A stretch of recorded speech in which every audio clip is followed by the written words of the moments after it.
Ничего не подозревая, она купила дом с огромным военным бункером на заднем дворе. Это была гигантская конструкция из металла и бетона, которая долгие годы находилась под землей. Потайную дверь в этот бункер в своем саду ей удалось найти не сразу. Вход в этот огромный металлический бункер открыл перед ее удивленным взором тоннель длиной почти 100 метров. Этот вход они с мужем нашли, когда были заняты капитальной уборкой в собственном доме. Они только что купили дом и все еще были заняты приведением новой собственности в порядок. Но от этого открытия их волосы на затылке встали дыбом. Они решили провести расследование. Пол на кухне какое-то время казался им самым обычным, но когда они увидели металлический люк под одним из шкафов, они были совершенно потрясены. Потому что, когда они купили дом, там было пусто. Всю мебель забрали прежние хозяева. Всю, кроме этого кухонного гарнитура. Он находился над люком, и даже ковер был уложен ровным кругом поверх металлической створки.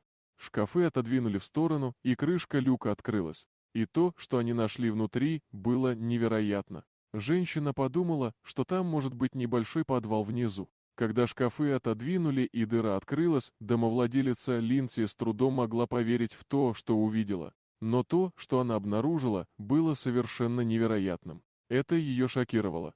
Она подумала, что это могло быть место, где бывшая семья, возможно, держала секретный винный погреб.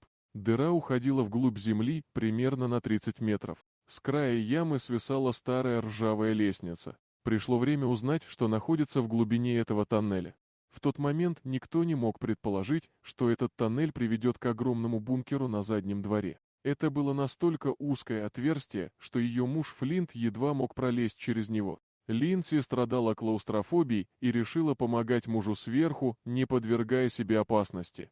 Она светила фонариком, а муж исчез в темной дыре. «Ты уже что-нибудь видишь, детка? Это винный погреб или что-то еще?» — спрашивала она мужа, пока тот пытался найти дорогу в темноте. Поскольку там было совсем темно, Флинт был рад фонарю, которым светила ему вслед жена.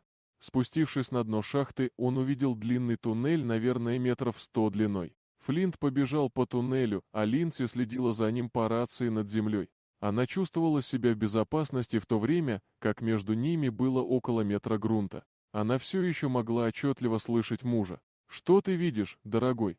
Вскоре туннель вышел за пределы дома, и муж оказался на заднем дворе. Под ногами Флинта лежал длинный прямой коридор, вдалеке которого виднелся свет. Отверстие, которое ведет наружу? Или здесь висела лампа, горевшая уже много лет? Вскоре муж увидел подсказку и последовал за ней к источнику света. Это был длинный желтый силовой кабель, который пролегал по дну туннеля. Флинт информировал жену обо всем, что он нашел, через рацию, но в этом не было особой необходимости, потому что она скоро присоединилась к нему и приняла участие в поисковой акции. Она прекрасно слышала его сквозь почву заднего двора. «Мне кажется, я стою прямо над тобой», — громко крикнула она в траву под ногами. И тут исследовательская удача ожидала и ее. Прямо перед ее ногами из лужайки торчал небольшой кусок бетона. Бетон находился между камнями, поэтому она его не замечала раньше. Но этот маленький серый кусок камня явно был сделан руками человека. Она позвонила своему брату, и пока ее муж продолжал свой путь под землей через туннель, чтобы посмотреть, что ждет его впереди, они с братом начали копать сверху.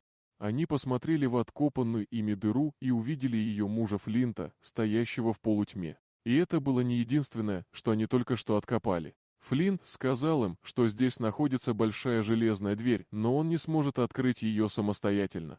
Линдси и ее брат прыгнули вместе к нему в яму. Линдси все еще немного боялась. Некоторое время она сидела на краю ямы, прежде чем, наконец, сделать решительный шаг. Теперь они все оказались в туннеле. Втроем они попытались выломать дверь. Это было чрезвычайно сложно. Что скрывается за ней? Как могло случиться, что под их домом был огромный туннель, а они об этом не знали? Линдси на мгновение замолчала, с изумлением глядя на длинную трубу, в которой она только что оказалась. В голове у нее гудели вопросы. Это было потрясающе, и она не могла поверить, что все это находится в ее собственности. «Ты собираешься нам помочь?» — услышала она крик мужа. Все трое изо всех сил дернули ржавую дверную ручку, и дверь с громким грохотом распахнулась. Что это было за место? Они сразу поняли, что здесь жили люди. Менее чем в метре за дверью находился следующий ключ к разгадке этой великой тайны. Две баночки с испорченным до неузнаваемости содержимым. Комната была полна старых банок и бутылок. Это означало, что эти бутылки видели войну. Был ли это старый военный бункер? Судя по этикетке, все они были наполнены виски и ромом, и больше всего ее поразил год, когда эти бутылки были изготовлены. 1945. Этим бутылкам было более 77 лет, воскликнула она в изумлении. Дорогие друзья, если вам понравилось видео, поставьте лайк, а также подписывайтесь на канал, где найдете еще много интересного.